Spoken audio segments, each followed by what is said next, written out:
Well, what set off the anti-China violence in Vietnam is a Chinese oil rig in Chinese waters off the Xisha Islands in the South China Sea. Sam Bateman, a senior fellow at the Maritime Security Program of Singapore's Nanyang Technological University, has published an article on the issue. The rig is located 14 nautical miles from a small island in the Xisha group and 80 nautical miles from Yongqing Island. Bateman argues that a negotiated maritime boundary in this area would likely place the rig under China's exclusive economic zone. And that's despite the rig being closer to the Vietnamese mainland than to China's mainland. The article says geographical proximity alone is not an unequivocal basis for claiming sovereignty. As to the sovereignty of the Xisha Islands, Chinese sovereignty was recognized by North Vietnam back in 1958.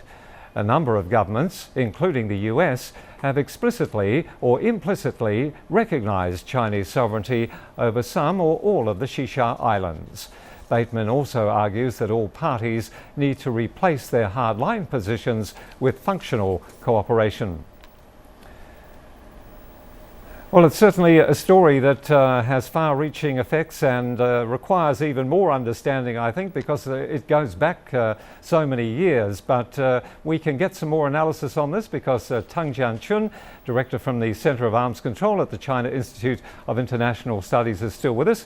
And this time we welcome Liu Baocheng, Dean of the Center of International Business Ethics at the University of International Business and Economics. Thank you both for joining us. Well, first of all, to you, Mr. Teng. Vietnam passed its maritime law in 2012, so very recently, isn't it, that they included that time the Xisha, China's Xisha and Nansha Islands into its own territory. So what was the purpose of doing this, especially since it had never been included before 2012? Yeah, I do hate to repeat the history of the dispute between China and Vietnam, over the islands and territorial waters in South China Sea. But I'd like to have a brief introduction on this round of violence against China in Vietnam, because of the oil exploration by our industry in Xisha Islands. Actually, these activities, I think, were in the territory of China. And the Vietnamese government sent its law enforcement vessels actually to intervene or to invasion China, territorial waters. So I think this is actually the reason for this violence. And actually, it's one side of the Vietnamese, reaction to the dispute. As you mentioned just now, in 2012, the Vietnamese Congress passed the law, including all the territories of China, for example, Nansha Island, Xisha Island. This is very ridiculous, and it's not a respect to the history and to the international law. So I think why this time, the Vietnamese government sent its law enforcement vessels to Xisha Island. They just to try to, attract international attention to show this is actually international dispute between China and Vietnam.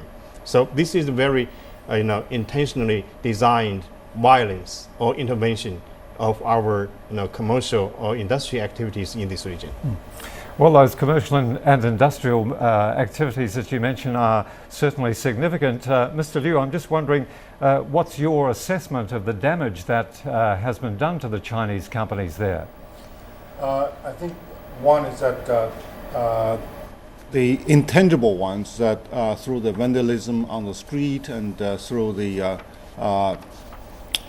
type of riots that caused the Chinese vendors and also the business premises, property stolen, etc.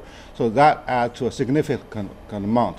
But more profoundly is really the intangibles, that the shaking of the Chinese confidence to invest and trade with Vietnam. So that's something that can lead to a very negative potential impact between the rising relationship on both investment and trade. So I think I would really wish that they really can isolate this specific issue from the broader aspect. As all the Chinese marshal says, we have a great picture of friendship, and we have a strong synergy between these two countries to bring peace and prosperity for these two nations and also Asia at large. All right, gentlemen, we'll have to leave it there. Thank you very much indeed.